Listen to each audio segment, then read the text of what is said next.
All right. Hey, listener, welcome back. Today, I have a wonderful guest I'm really excited about. This is Nick Luisi, and he owns and operates a wonderful sales enablement, sales management, sales training. But to say that, I think it would do him a disjustice because, and a disservice because, Nick, you do so much more than that. I want to get into your story, your backstory in just a bit, but Nick owns and operates Sales Performance Team, and I love our conversations. So, Nick, good to see you. Hey, good to see you. What a great podcast voice you have, and thanks for getting this going again. I mean, Yeah, you and I were just joking. You're younger than me, but you've been around this business for a long time, and it's kind of fun to talk to people that have seen the evolution of it. And we'll talk a little bit about that. But I could talk to you forever. You just such an inquisitive mind and such a smart guy, and a thanks, great man. implementer and operator and marketer. And the funniest thing about Daniel, I think you and I were talking. You're like, Nick, I just love this business. I just love the information, the coaching, the consulting business, and I want to be of service to people in the business. And I think that's your true north. One, you're a good person, right? You care about people. You care about the founders that you work with. So it's always fun to talk to you. So this is going to be Mm, great, a great day unpack yeah, it. But I just want to say thank you for the work that you do. We were joking about, there's a lot of, a lot of let's call it non people of not sound mind and character. shysters. Yeah, We yeah, can yeah. call them out on here. Yeah, we'll call Yahoos them and out. shysters. We'll be fine. I don't want to get anybody in trouble on their podcast, but listen, you've got true north. You're a good person. You know the business. You know the business better than most. You've Mm, forgotten, stuff that people just haven't even learned yet, and it's not a business for the faint at heart. It's not no, easy, right? it's So you not. got to figure that out. It's not. Well, thanks for saying that. It is a crazy journey. And I remember one of my mentors early on, he said, Daniel, in this business, be prepared to see people that have an overnight success in 12 months. And then by month 13, they're completely gone. Where Yeah. are they? No forwarding address. Yeah. And I've seen it. And I'm sure you've seen that Oh many yeah. times I mean, over. I've been in this business far too long. 2012 is when I kind Yeah. of get into the info marketing info space. Work for a large company, GKIC, Mhm. and Dan Kennedy, who was a great mentor and a great educator, and really one of the granddaddies of this business, if Yeah. you will, that's still doing great stuff. Kind of said one is everybody's a overnight success. But they flame out, right? You don't know what their back end is. You don't, you have to have really an operations and a business mind. And today, the acquisition of a customer is so much more expensive, Mhm. and the fulfillment of that for that service is just so much more expensive.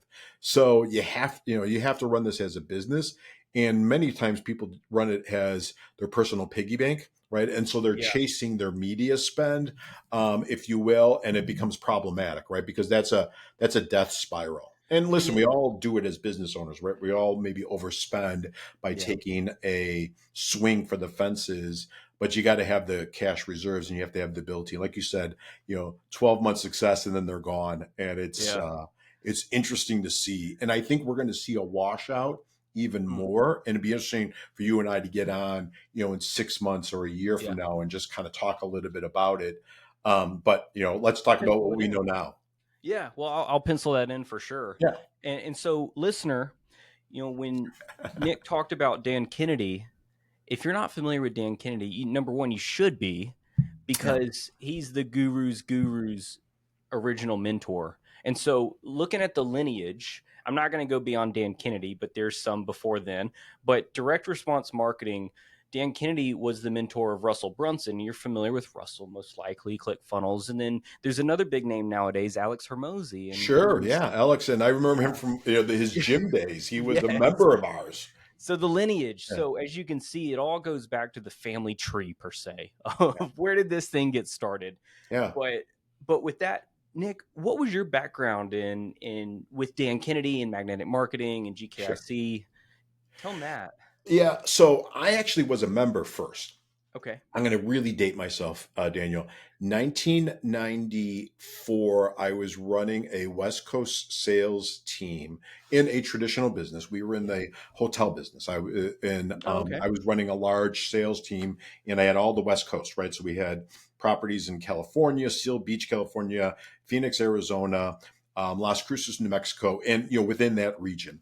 I took my sales team to um, the Success Tour, which was Zig Okay. Ziglar. Yeah. Back then, Yeah. it was President Bush. It was Jerry Colangio, who owned the Phoenix Suns and the Diamondbacks, and a lot of great people. And at the end of it, there was a big guy with a really funny looking mustache passing out pink flyers to get people to stay. And that person was Dan Kennedy.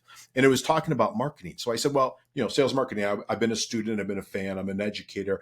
I really loved the info education business, right? I listened to Earl Nightingale, kind of grew up Yeah. on that, grew up on Zig Ziglar, Brian Tracy. If you were to go into my basement, you'd see all of those cassette tapes, which some of your listeners may not even know what those are. They're a little thing that you put in your car and you listen to them as you're driving around. Now everything is MP3. But Guthrie Renker, and Nightingale Conant was in my backyard. So I did a lot of studying of that. And so we studied marketing, and I bought Magnetic Marketing. And I think, oh, wait, hold on. You're going to get a kick out of this. Yeah. This is the Oh, nice. 1994. This is a binder for those that don't know or listening to us on TV. And there's like all samples of ads and education. And I carried that with me to every business I've ever been in. So fast forward, got out of that business, was a traditional marketer, but really implemented the tools of direct response marketing. Still a massive fan and Yeah. student of Dan Kennedy. I had a marketing agency from 2006 to 2012. We just did direct response, both digitally and traditional direct response, did direct response websites, direct mail. At one time, we'd have about 350,000 postcards being mailed every month, right? So we were kind of in that business. And we sold that because I had some venture capital or investment capital and some partners, and people wanted to get their money out. I got recruited to a GKIC, which is the Glazer Kennedy Insider Circle, and be a student of Bill Glazer too, because I think sometimes he doesn't get enough credit. But Glazer Kennedy Insider Circle was owned by a private equity firm. Private equity firm was in Evanston. The company was like minutes away from my house. It was like karma. I was a student, loved it, was their VP of sales, then became the president. And just loved every minute and still work with members, right? Because it was a membership organization. In our heyday, we were probably about 18 million in revenue, right? Probably about 6,000 members paying us various sums. And then we sold a lot of traditional info products at that Yeah. time. We had probably about 50 SKUs, right? Almost too many Wow. info Yeah. products, right? But Dan was prolific, right? And Bill was prolific. And we did a lot of events that produced our stuff. And we had 4 to 5 major coaching programs at any time, anywhere from $8,000 to $12,000 to $50,000, right? So 50 obviously was to work with Dan. But it was just a lot of fun, a lot of really sharp marketers. I learned a lot. And still to this day, do and really try to be a good acolyte, if you will. Right, goes back to my Catholic days, but try to be a good acolyte of having students learn from Dan and go. And I think Russell's doing a great job of carrying that forward. And Darcy, who I had the pleasure of working with, one of the smartest people in this business, is still there and a good steward of that. So Yeah. that fast forward to today, we were in it. I worked with a lot of people. We could get the marketing right? The work that you do, get the marketing right, but they all struggle with the sales teams and the sales Yeah. process and everything like that. And so what we did was we kind of created the formulation of sales performance team inside GKC, tested it, did a lot of work with our clients in that space. And then I had a really good exit. The team that I was working with allowed me to take the IP. They didn't want to be in the business. They wanted to be pure play in marketing. And so we spun off, right? And so Nice. it was a Yeah. great exit. I'm still working with a lot of the members. And some of the first clients that we had when I spun off the business 5 years ago, going on 6, we still work with. So it's a pleasure. Yeah. Man, well, thanks for that backstory. There's Yeah. a lot of things in there that I wasn't familiar with. So, Yeah, I get a lot. It was a short answer, a long answer to a short question. yeah, all good. Yeah. Well, I love hearing the story. And on my business card, it says chief storyteller because I think CEO for me is a little pompous Yeah. right now, anyway. But, listener, you heard Nick say 50 SKUs, and you've heard me talk about you need to focus on a core offer. A core offer can be scaled up to millions, truthfully, millions in info product sales. But when Nick said 50 SKUs, that means 50 different individual products that they were selling. Imagine that. Imagine you had 50 different items. Yeah. It's too So, much, right? That we had a we had a, sales floor, we had a concierge floor, we had a fulfillment team. But if you think about the business, and to go on your point, because you're spot on with what you just said, our core offering was magnetic marketing, hmm, right? The derivatives of that was magnetic marketing, then the ultimate sales machine, which was the next step, then the ultimate information marketing machine, which was for the information marketers, right?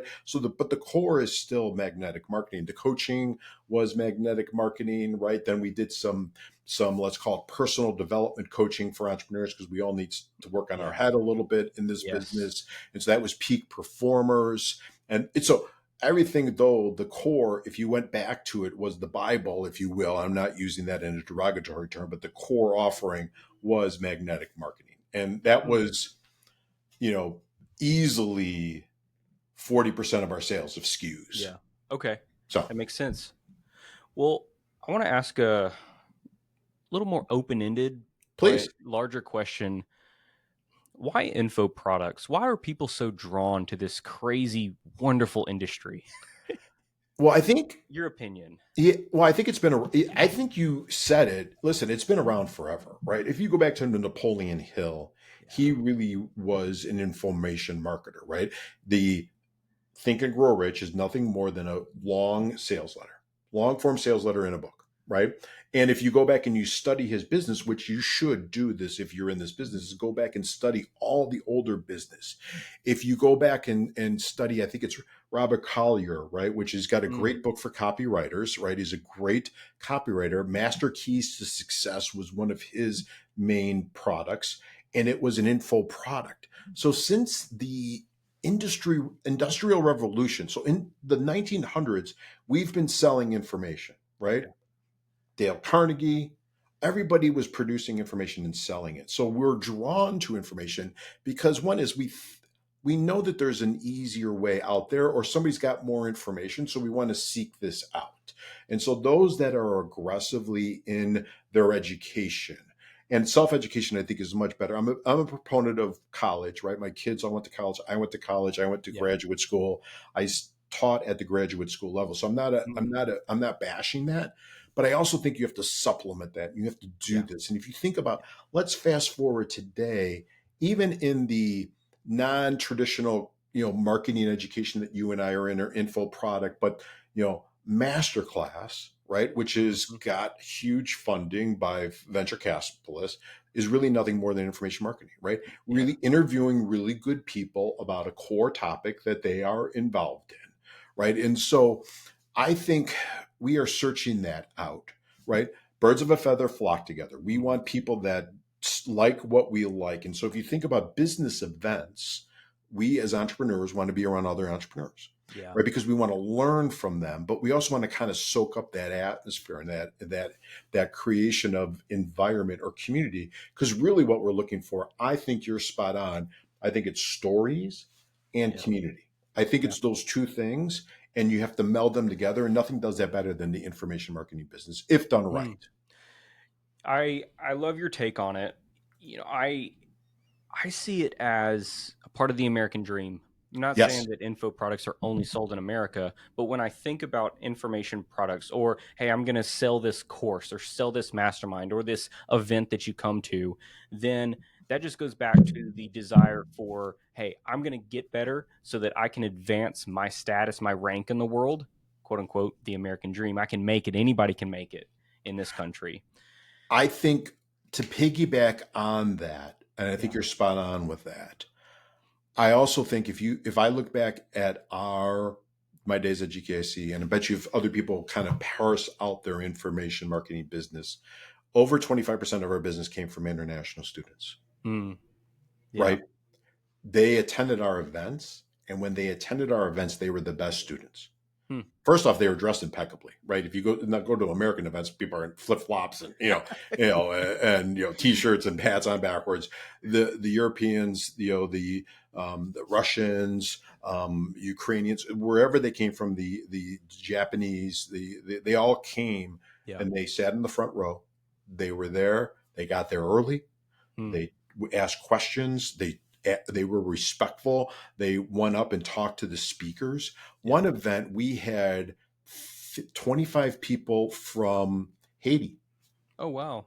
Cool as hell to have that, Yeah. right? We had, we would bring translators. We had a large Japanese distributor Okay. who, distributed our stuff in Japan. His business was based on all of the information marketing business. Great Mm. business model. He brought like 15 people, so we had translators, right? So and then when I would travel for GKIC, I Mhm. went to Milan and saw a phenomenal information marketer, Frank Miranda's. You should look him up. Your Mm. team Okay. should. He does a huge event. It was Hollywood production, and he was a great information marketer. So it does transcend the American dream, right? It Yeah. does transcend American education. And I think there's a lot of people that are looking at what's going on in our information marketing businesses and bringing it back to their core countries. But Mm. the really astute people will do exactly what you said.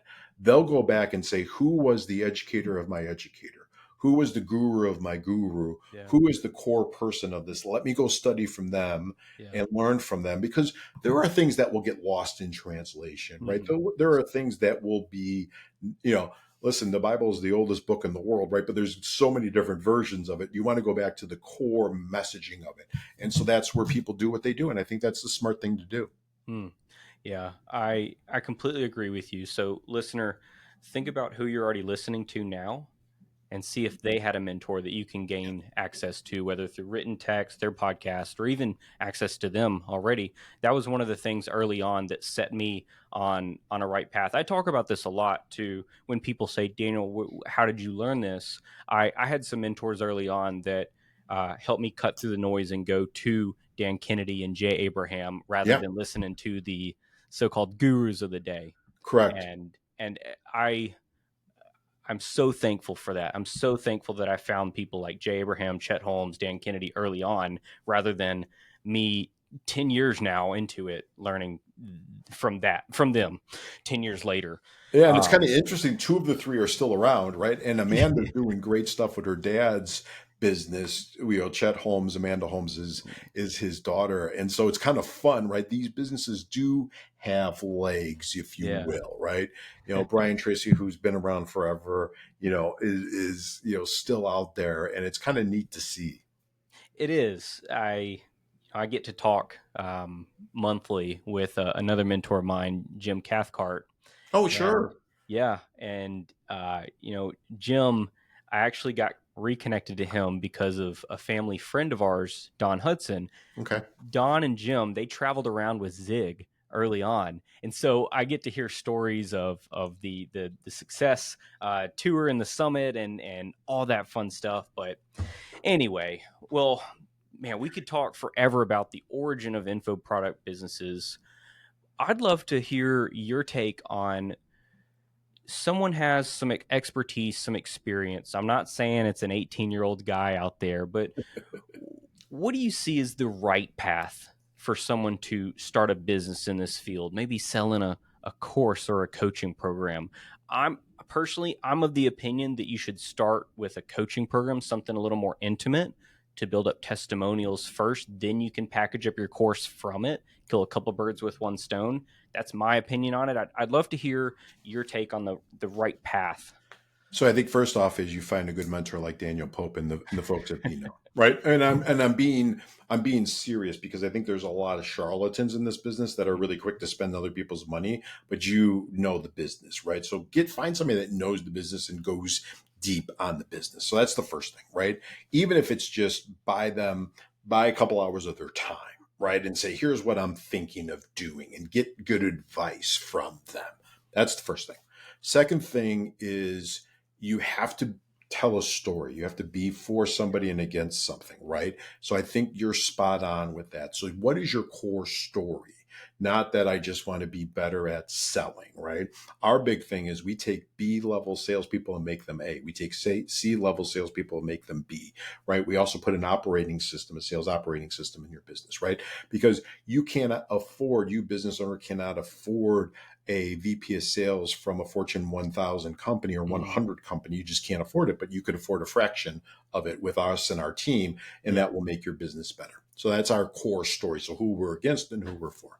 So the first thing you need to do is know who you're for and who you're against. Second thing you need to do is take it through the prism of how do I create a community, right? What is my community Yeah. going to be? Even if it's just people that buy my stuff or part of my group, what is my community and how do I add stickiness to them, right? And I don't mean just a school community, though I think that's great, but I really think you have to think about that 24/7.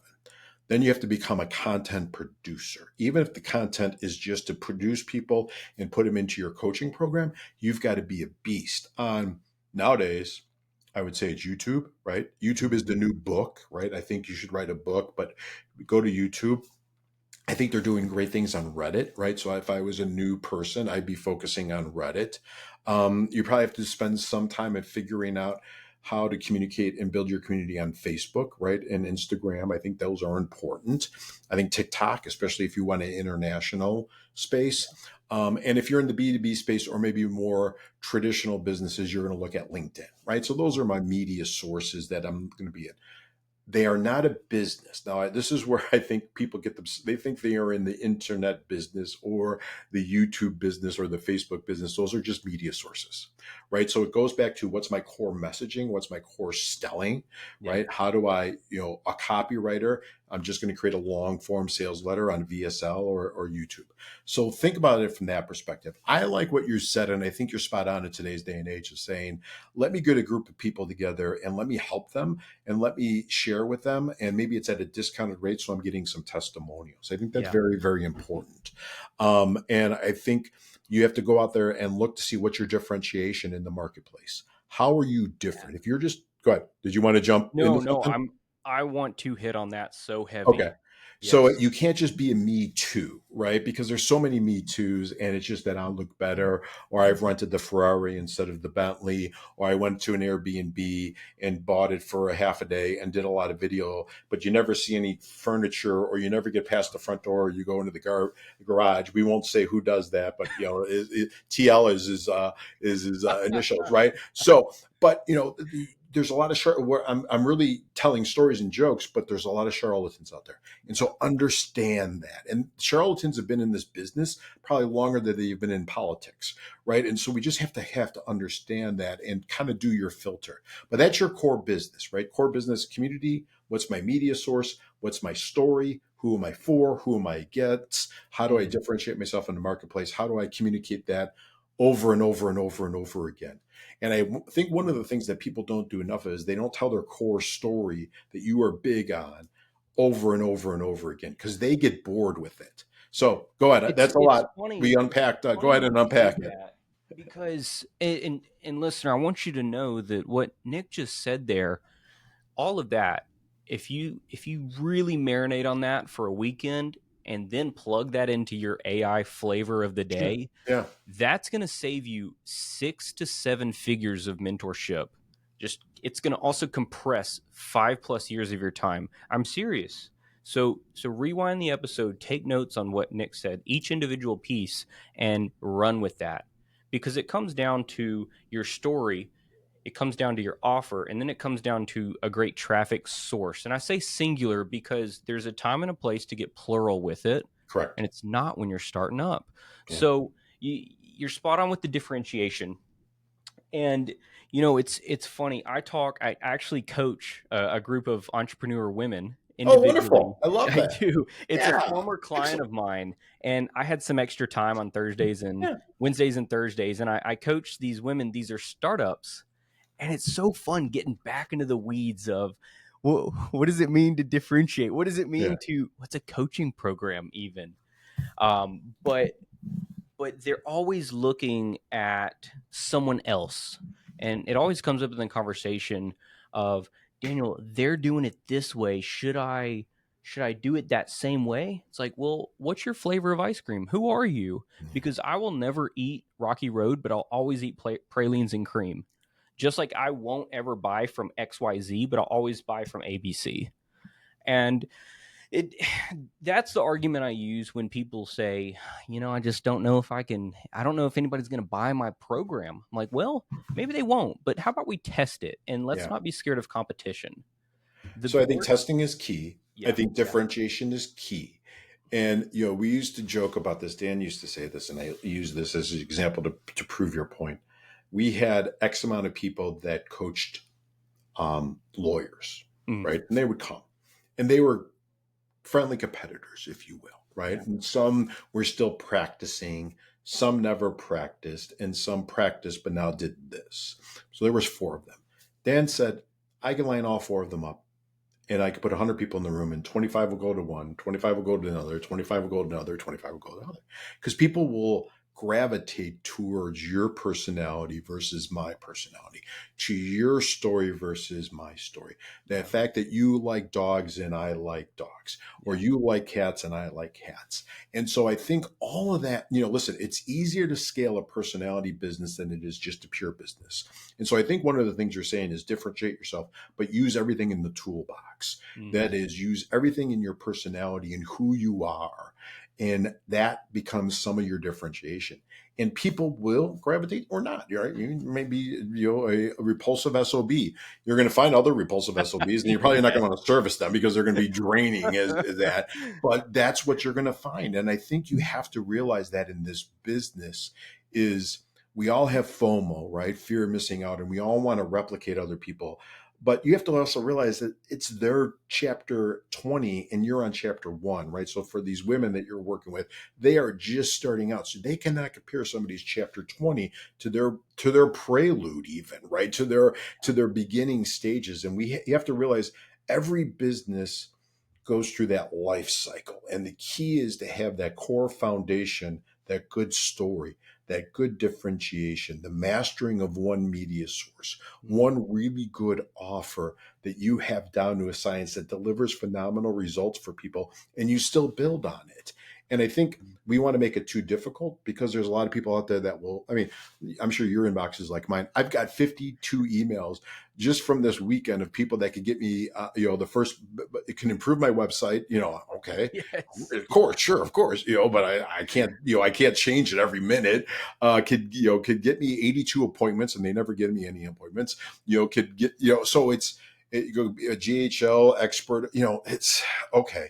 Hey, I'm even getting emails now from people that can come clean my office space. Well, that's They're enterprise grade office space. I'm thinking, well, I work out of my apartment. yeah. I love working out. Yeah. You gonna come clean? So it's funny, but it's not, right. And we're Yeah. we're we're Yeah. we're telling stories to prove a point. One is, I applaud them for attempting to go after a different business line, Yeah. but the people that you work with really need to realize that. And I think your sound advice is great. Hmm. Well, how do you know when an offer's not going to work? Well, How you do you test it. know? You test it. So after you test it, at what point do you give up? And I know that sounds a bit extreme, but I'm thinking about the listener here who they might be testing out a new offer, or they might be testing a variation of let's say a low ticket downsell. Yeah. So I think it's all about your back end, right? And the business is based on the back end. Yeah. So if my front end offers acquisition is break even, then I think I'm doing okay, right? If I'm at break even, or maybe for every $2 I spend in, for every $1 I spend in media, I get $2 back. I'm doing pretty good, Yeah. right? But if I'm 1-to-1, I'm doing okay too, because now I got to work with somebody like you and have a back end offer, because Yeah. that's where the money is, right? Mhm. It used to be that you had to have it. My guess is these numbers are off a little bit. I haven't looked at it recently, but you had to have about a $2,000, $2,500, or $3,000 offer to make your front end acquisition, especially on SEO and PPC and Facebook, profitable, right? So you had to have something in that range Yeah. to make it work. But there are people trying to do it on the book offer, right? Which is the $7 book offer, but they've got a powerful back end, right? So you have to have that powerful back end to get Yeah. that market basket to be, X, whatever X Yeah. is.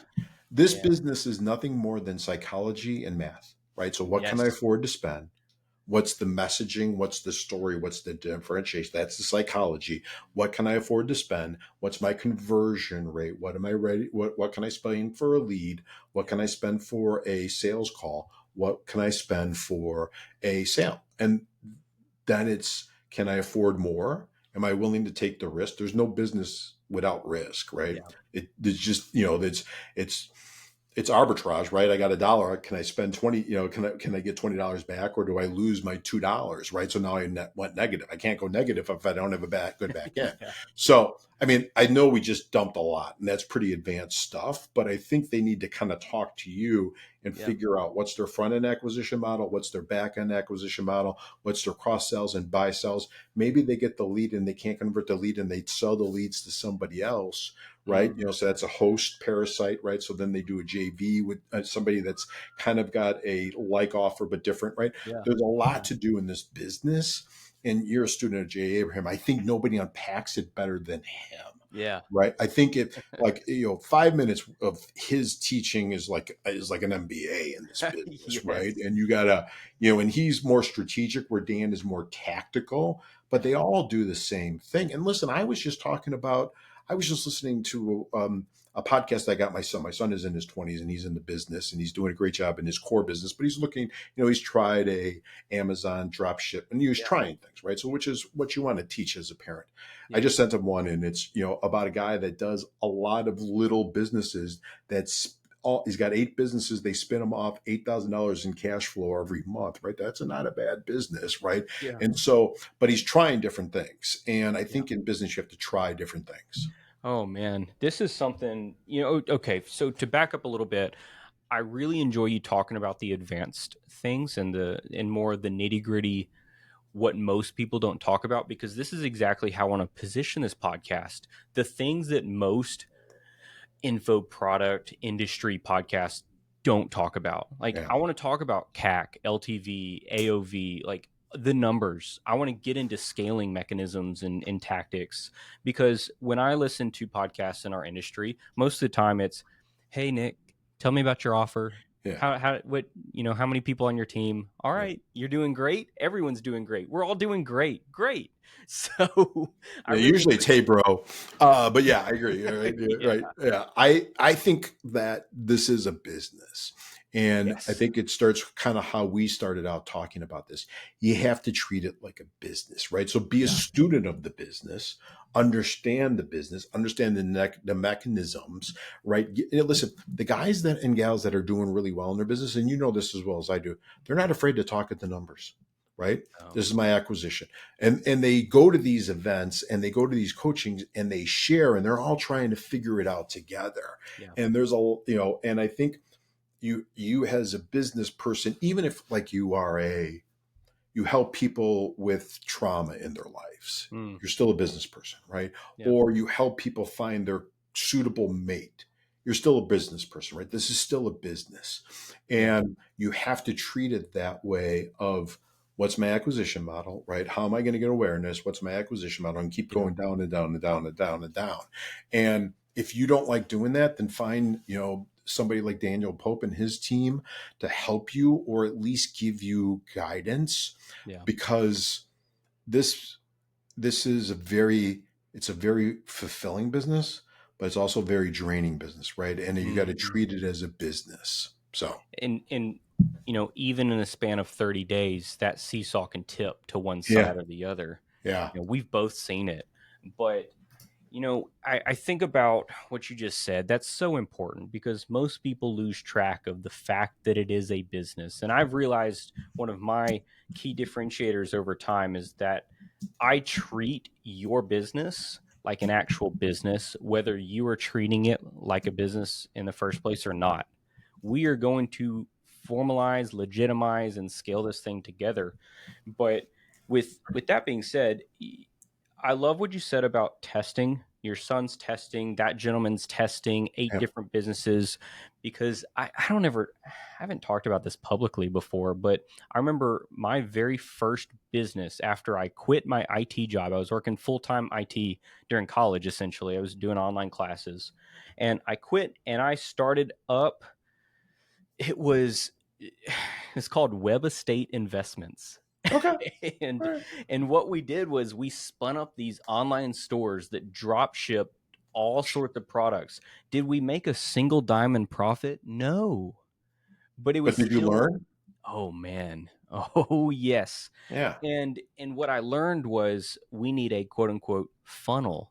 Yeah. What's a funnel? And then I dove from funnels into how do we fill the funnel? Oh, traffic. Where do we get traffic? Do we conjure it up with a wand? No, we've got to drive it from somewhere. Facebook ads. And then wait, my ads don't convert. Copywriting. And so the point I'm trying to make is skill stacking. And I'm going to tie this back to what we talked about the business owner in a second, but skill stacking in the fact that you're already experienced, you have an expertise in one particular area. Let's say it's getting people through trauma. Let's just Mhm. use that example again. Well, how do you know how to do your books? How do you know what your profit and loss needs to say or is actually telling you? Well, you need to learn, first of all, how to look at your bank account and say, Yeah. yes, I have money, or oh no, I spent too much money. And then from there, watch a YouTube video. And I know this is a bit of a simple, trite example, but you've got to treat this like a legitimate thing. And it's not a case of spin up a course, put it out there, and people are going to buy. That's not the reality nowadays. You've got to surround yourself by mentors, podcasts, people, vendors, colleagues, experts who can actually help you.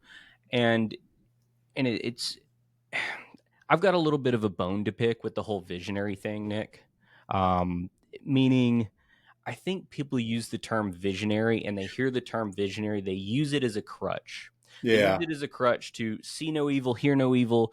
I'm just a visionary. And so, Nick, where we last left off, not to be too pessimistic with this, but we were talking about why are there a lot of people that like to play pretend in our industry. And you've seen a lot, I've seen a lot, and I'm sure you've seen every type of business model out there under the sun in the information product and even coaching industry. But what is it with people that they think they can spin up this $997,000 course and sell it off of a webinar like it's 2016 and think they can do so profitably and not care about anything on the back end or the experience? I'm curious your take on it before I give you mine. Yeah. Well, first off, that's a great question. And I think some of it we're to blame, right? Marketers are to blame, right? Fair We enough. sell people that it's easy, the easy button. You could do this. All you need is that. Second is that there's a lot of people that, you know, creating content is easy. It's cheap, Mm, right? You just need a yeah. really good mic like you and I have. You need a really good camera, and you could just start spouting off stuff. And so I think it's a twofold. One is the best information marketers that I know of. One is our true students of this industry, right? Have kind of followed it or found somebody or did some research to kind of understand what it is. And this is a phenomenal industry and it's been around forever. The second thing, the ones that are really, really good are that they play the long game, right? So they're not in and out of for a buck. Third is that they were really good at what they were teaching. So there's a lot of people out there teaching stuff that they've never done, or maybe they did 10 years ago, or even in this day and age, they did it 2 years ago and it's a different world, or COVID, is a different world. Yeah. And so they're not up to date and they're not selling what really works today.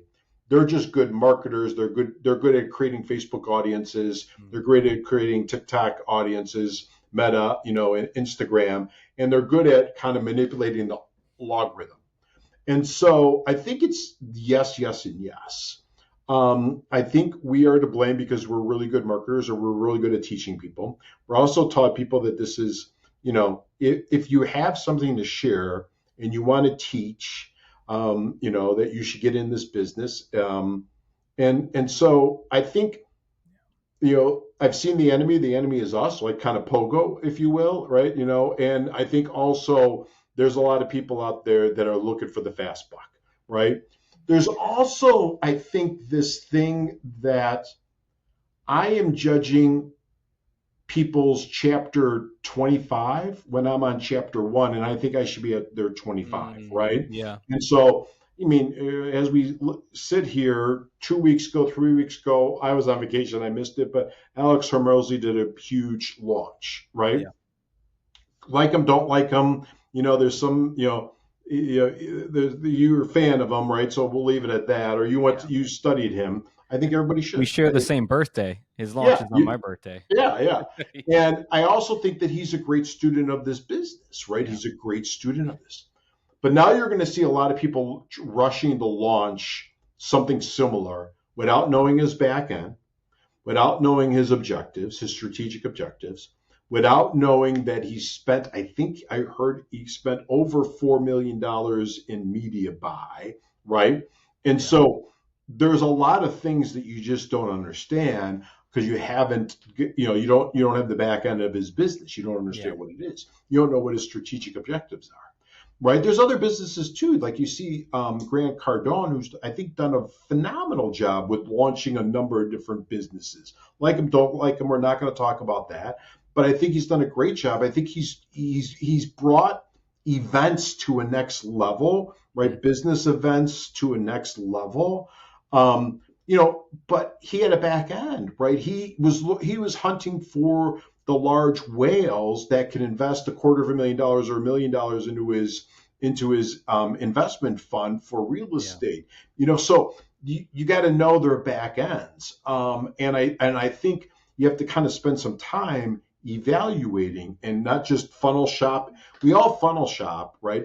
I'm pointing a finger. I got four going back at me. I do the same Yes. thing, Yes. but we just funnel shop the front end. We don't funnel shop the back end and just understand what's going on and how many different times are they trying to sell this lead A, then B, then C, then 1, then 2, then 5. Then at a certain point, they do a strategic alliance with or JV or host parasite, whatever you want to call it, with somebody and send them all their non-buying leads because they try to reactivate, a offer with somebody's different offer, but so there's a lot of different ways to monetize this business. I guess I'm getting into and study the greats that we just, we kind of mentioned some, they're kind of newer. Certainly study Dan, study, Gunther Renker, study, the guys that were, go back as far as Napoleon Hill. We talked a little bit about him, and he had a back end and a front end, and he was selling courses and he was selling online schools. And, there's all these different people that have been in this business forever. And, do yourself the benefit of knowing the history of the business. Yeah. Well, I loved the direction you took that. And I was hoping you'd go into the back end or, there's three core numbers that we both and any smart marketer would focus on, and that's cost per acquisition, average order value, or how much they spend in their shopping cart at the shopping checkout cart or line. market basket, whatever you want to call it. Yeah. And then there's one that many people don't think about, and it's lifetime value or gross profit over X amount of time per customer. Anyway, that's a fancy term for it. But when I think about the people that just like to play or that think that they can spin up a course nowadays and they'll spin up a profitable business from it, they're neglecting their back end. And I don't know about you, but the stats that I've seen, and in the year of our Lord 2025, it's September. I can't even believe it. This year has flown by. But Nick, what I've seen is that cost per acquisition has risen, and it's risen a lot. And so gone are the days where I can just pop out a course for a client and say, all right, we're going to get at least a 3x on this. You're going to spend $333 to make $1,000 sale. And Nick, it's funny, I want to segue this into, I was working with a client just a little bit ago, and we talked about the most successful programs right now that I see all include elements of experiential, high touch, and even some done for you services on the back end. And I don't know what you're seeing out there, but from my view, some of the most successful, highest return on ad spend programs over X amount of time includes things such as, hey, when you buy this, you're going to get the course, obviously, but the course is the course could be free. Hey, here's your free bonus. Just like Hermosi did in his launch, the course videos are free. What you're really buying is you're buying the community, you're buying the accountability, you're buying the done for you service, such as I'll create all the contracts, or I'll create the funnel for you, or I'll create the LinkedIn messenger for you. But anyway, I want to pass it back to you and ask, what are you seeing successful? Anything you want to expand upon there? Well, I think you're spot on, right? And I think it goes back to what we've talked about. The stuff that you bring to your clients and you bring to the industry is know your numbers, right? And you're the master at just diving deep on it. And sometimes founders don't want to get into that because it's boring and it's, they want to Scary. they want to teach. Well, it is scary, right? And so, but every high performing business person that I know, whether they're in this business or they're in butcher, baker, candlestick maker, traditional business or service business, or whatever it is, know their numbers, right? And they know their numbers down to the T, right? And they're grinding in it. And I think you have to know that. So it's interesting that you're talking about, I think, let's use pre-COVID, post-COVID, right? Yeah. I think let's use that. So pre-COVID, right as you're kind of running up to that, we did a lot. I had a clients doing a lot of events. What you said was 100% correct. You had to have a high touch, high end, nicely done event, right? With a lot of value adds, all that good stuff. You had to have a couple different offers. You probably had to have a done for you, which is what you said, wrapped in there, because nobody really wanted to do the business. They just wanted to buy the results, right? That's what they're buying. They're buying the results. But so you have to put the margin, you have to really mark it up to done for you so that you have the margin in it. COVID happened. We weren't allowed to go to connect with people. We still did online events, but they were online, right? So you still had a cost of acquisition. You had to send people some stuff, but a lot of newbies got into that, and they were okay with doing it, right? They were okay with kind of fiddling with it and doing the work. One is they didn't have maybe the cash in the past, right? Or they didn't have the knowledge or wherewithal that there was any other solution, so that you kind of reset and went back to the traditional info businesses that you and I grew up on, right? And then now you're on the second wave again, right? So the pendulum swings and swings back, and so now you're into the events. There has to be some level of events, high touch. We want to be around people again. We're getting back on planes, right? TSA in Chicago announced last week this weekend that we're recording was one of the busiest times ever, right? So we're back to traveling. We want to be around people, and there has to be kind of a done for you component. Some of it is because we missed the beginning stages of what we have to teach business owners or people that want to get into this business. And the core fundamentals of that is, how do I write good copy? How do I tell a compelling story like you and your firm is about? How do I write good copy, tell a compelling story? They want to skip that. So somebody's got to do that for them, because if not, you're just a sea of sameness. We haven't taught them what I teach them, right? Which is how to sell something, how to get somebody on a phone and convert that into a really good discovery call and convert that and transition them into a client, right? And so they have to now go out and buy that service, that done for you service, because they don't have those skills or don't want to go out and acquire those skills or learn those skills, right? These skills are all learned, right? Yeah. Copywriting is learned, right? You just find really good ads, right? The old days, Dan taught us, right? Write them out 3 times to 10 times, right? Study them. There's a rhythm of a good ad. Yeah. There's a rhythm of a good sales call. There's a process, right? Problem, agitate, solve. Same thing. So you have to kind of be a student of the business, but go back to be a student of the fundamentals. I think one of the key metrics that everybody throws around that I think is a ghost metric, and I don't think it does anybody any good, is return on advertising spend, right? Ross, well, that doesn't tell me what your back end of your business is. That doesn't tell me what your profit is, right? I want to know what your net income is. I want to know what your profit is. I want to know, this could be a really, really profitable business, or it could be a drain. As you said, acquisition is up, right? Yeah. In all businesses, we are in 50% of my business is information marketing, coaching, consulting, events, sponsorships, all that. Other 50% is what's called traditional businesses, logistic companies. So we see it on all ends. Yeah. And spend is up, right? To acquire a customer is more and more expensive. Zuckerberg's the only person making any money. The guys that own China's making it for TikTok, right? LinkedIn and Microsoft is making the money. So the media companies are making the money unless the savvy entrepreneur is saying, let me acquire this person. Let me have compelling conversations to move them to my email list. Now I own the media, right? Yeah. Maybe I'm putting them in a school group, but that's still going to be expensive, right? To kind of service that school group.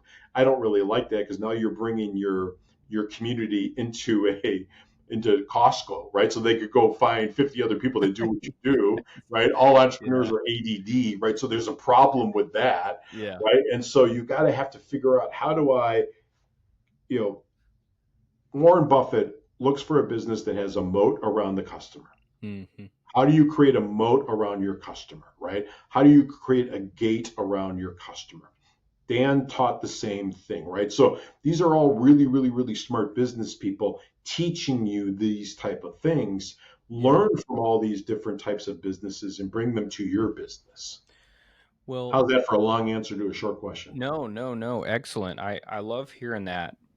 My mind jumps immediately to, well, if CAC, customer acquisition cost, is going up, then how do we go out there and do our best to find sources of more affordable traffic at the same or higher quality?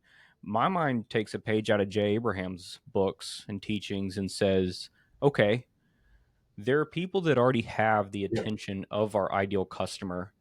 They may not be buying from them, or they may not have bought from them recently, or they may offer something complementary to what we do. So, how can we take advantage of that ethically and methodically, uh, so that we can acquire customers without using paid ads? Because, listener, for reference, if you're going out there and putting together a webinar and it costs you, let's say, $10 per registrant using Facebook ads, meta ads, then that's you spending money to acquire a registrant before you even sell them, before they even buy from you. But what I'm getting at is, okay, let's say you have a webinar around cooking. I love to cook. Let's just say cooking. sure. So, cooking Italian food. How do you monetize that? It doesn't matter for this example, but cooking Italian food. Well, you could go out there and start to look at who already has the attention of people who love Italian food. Well, in a perfect world, you could go out there and get sponsored by Stanley Tucci's Taste of Italy. But in a more realistic way, you could go out there and look at other YouTube channels that are, hey, wow, that's a really cool couple that lives in Italy from the United States, from the Americas. But anyway, Nick, what are your thoughts on strategic partnerships? Are your clients using them right now? Are they using them to the fullest? We try to JVs? get them to use them. We love strategic partnerships. I think you're spot on with that, especially with the cost of acquisition going up. The other thing we're trying to get our clients to do, which scares a lot of people, is, and you touched on this a little bit, is raise your prices.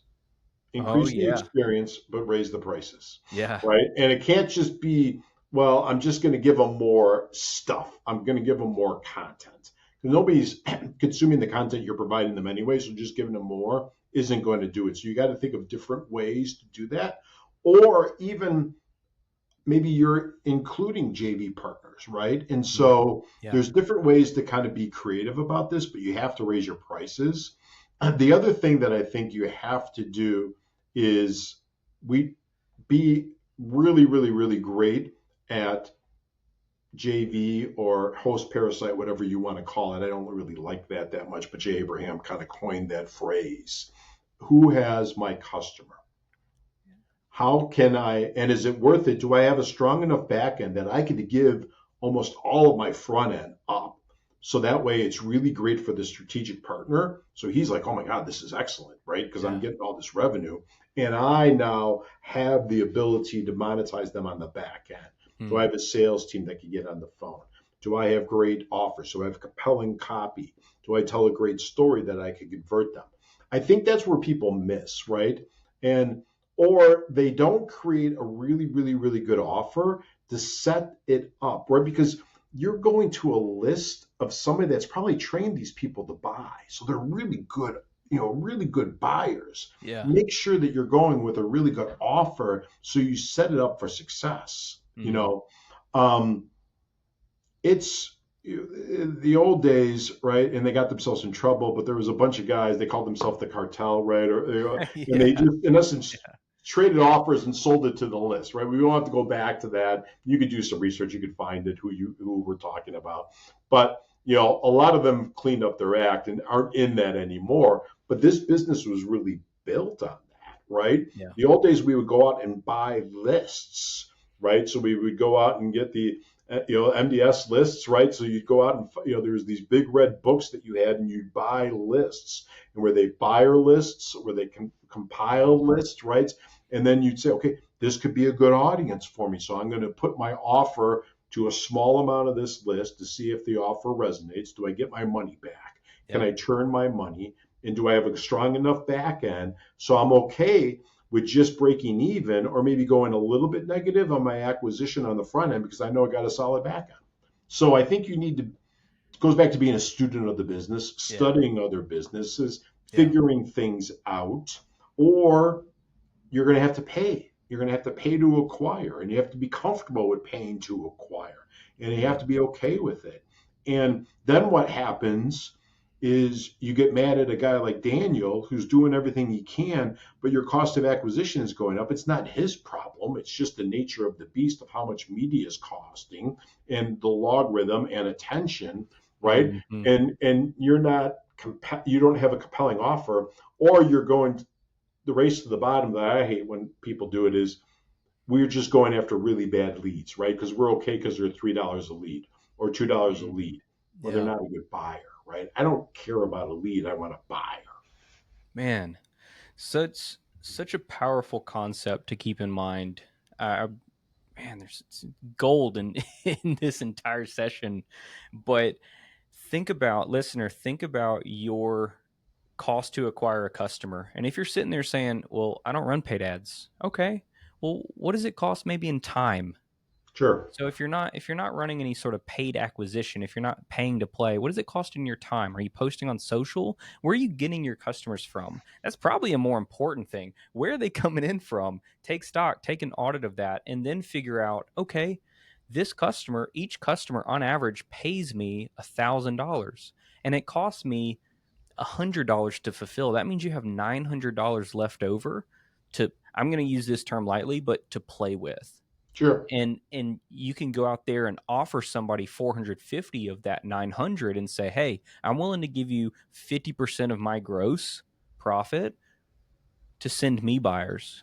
Wow. But you got to think about it. Would it be more cost effective to start spending on Facebook ads or YouTube ads or Quora ads or Reddit ads, right? And anyway, Nick, I was about to open a can of worms, but you know what? I think we save it for the next time because I think we should land this plane. We're about to go down some rabbit holes, but Rabbit holes are anyway, fun, and because I think if people, I'm all right with landing the plane, but I do think you hit on something strong where I don't think people look at enough is alternative media sources that most people aren't thinking about, that's right? that's the Popeye spinach I was Yeah, about to open. yeah, and I think let's tease them a little bit that Yeah, you need to be thinking about this. yeah, yes, you Yes, do. I know Facebook has got everybody, right? Everybody's grandmother is on Facebook and everybody's father is on Facebook and that, and I know that Instagram has got a lot of people. And I know that LinkedIn has got a lot of professionals, right? So I'm bullish on LinkedIn. I'm not as bullish on Facebook nowadays Mm, and Instagram. I am bullish on Reddit that you yeah, hit on Quora. I am bullish on them because I think those are people searching, right? It used to be yeah, like an Amazon. They're buying, they're looking for a solution. YouTube, they're learning, they're learners, right? It used to be a book buyer in this business was a great lead. Still mm, is, yeah, still is. but a YouTube watcher of X amount of minutes or hours is Yeah. equally as good of a lead because they're looking for a solution. And they bonded with you just like we've bonded with you over the course of video. So they already kind of feel that they know you Yeah. because of the fact that we're a visual society. Just I mean, look at Netflix. Netflix during last week they released their earnings. I mean, their stock's trading at what, $900? I mean, if you haven't figured out how to get video into your business, shame on you. Get video as your lead acquisition, or get a hold of somebody like Daniel that does this for you because it is just golden. And I know Daniel will say, well, I need 30 hours or 60 hours of content, right? Just because I need to have fresh content that I could put out there to acquire and push together.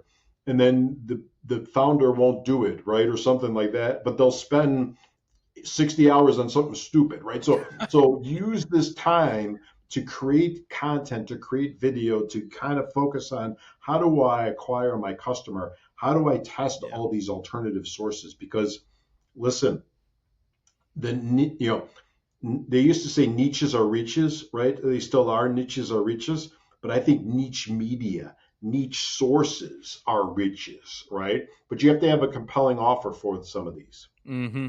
That's exactly right. Well, Nick, this has been a pleasure. Oh, it's I been an honor. anticipate doing more with you. I anticipate having you on because I just enjoy just hearing your brain, hearing the history truthfully. And this has been absolutely a blessing for me to sit here and just have a great conversation with you. So, with that said, where can people find you if they want to learn more about your sales skills, sales training, sales management, sales enablement, all of the sales things, and anything that you talk about?